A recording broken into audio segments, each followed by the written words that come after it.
बदलापूरच्या शाळेतल्या लैंगिक अत्याचारातील पॉक्सको सारख्या गंभीर गुन्ह्यातला 6 आरोपी आणि 44 दिवस फरार असलेल्या तुषार आपटेवर भाजपने अचानक मेहर नजर दाखवली। नगर परिषद निवडणुकीत 4 नगरसेवक निवडून आणण्यात मोलाची भूमिका बजावली म्हणून थेट स्वीकृत नगरसेवक पद त्याला बहाल केलं।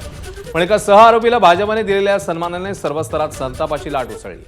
विरोधकांनी खरपूस समाचार घेत रस्त्यावर उतरण्याचा इशारा दिला आणि अखेर 24 तासात लैंगिक अत्याचारातील आरोपी तुषार आपटेला स्वीकृत नगरसेवक पदाचा राजीनामा द्यावा लागला। तर तुषार आपटेला कोणाच्या मर्जीवरून स्वीकृत सदस्यपद देण्यात आलं, कोणी शब्द टाकला याबाबत बोलायला कुणीही तयार नाहीये। भाजपच्या वरिष्ठांनी स्थानिक नेत्यांची चांगलीच कान उघडणी केल्याचंही पाहायला मिळतंय। मी स्वीकृत नगरसेवक पदाचा राजीनामा देत आहे।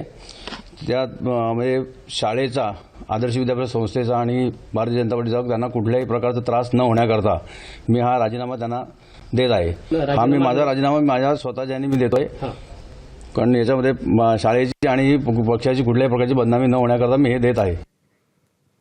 तर तुषार आपटेच्या नगरसेवक निवडीनंतर विरोधकांनी भाजपवर हल्लाबोल केला। लैंगिक अत्याचाराबद्दल भाजपने बक्षीस दिले का असं थेट सवाल भाजपला विचारण्यात आला। जे आपटे नावाचे ग्रस्त आहेत RSS आणि भाजपशी संबंधित, त्यांना लैंगिक अत्याचाराबद्दल काय भाजपने बक्षीस दिलं आहे का? लज्जास्पद प्रकार आहे। राज्याच्या प्रतिमेला काळीमा फासणारे कृत्य भारतीय जनता पक्ष करत आहे। लाडक्या बहिणींना 1500 रुपये देऊन तुम्ही असे व्यभिचार घडवताय। लाडक्या बहिणींना 1500 रुपये देऊन तुम्ही त्यांचे अब्रू विकत घेताय। तुषार आपटे यांनी पक्षाचं काम केलं, त्यांनी नगरसेवक निवडून आणण्यात, म्हणजे अशा विकृत माणसाची मदत घेऊन तुम्ही तुमचा पक्ष वाढवताय। हे तुमचं हिंदुत्व आहे। हे तुषार आपटे हिंदू असले तरी ज्या गुन्ह्यात, म्हणजे त्या गुन्ह्याचं मी उच्चारी करायला मला लाज वाटते, अशा गुन्ह्याच्या सर्व सहआरोपीला तुम्ही स्वीकारता, हे तुमचं हिंदुत्व। हे कुठलं हिंदू? हे विकृती आहे। ही हिंदू ही संस्कृती नाही, ही विकृती आहे। आणि म्हणून मला असं वाटतं की म्हणून यांनी अक्षय शिंदेला मारला असावा।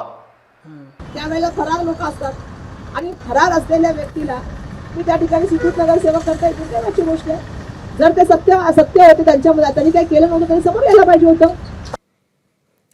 केवळ विरोधकच नव्हे तर सत्तेत सोबत असलेल्या शिवसेनेनेही भाजपच्या स्वीकृत नगरसेवक निर्णयावरून टीकेची झोड उठवली आहे। अत्यंत किळसवानं ज्याने छोट्या मुलीवर लैंगिक अत्याचार केले, त्यातला जर आरोपीला आपण स्वीकृत सदस्य करत असाल तर याला कोणीही मान्यता देणार नाही। ही बाब अत्यंत गांभीर्याने घेतली पाहिजे होती। अशा पद्धतीने राजकारण करणं हे गैर आहे। लोकांच्या भावनाचा तो अनादर आहे।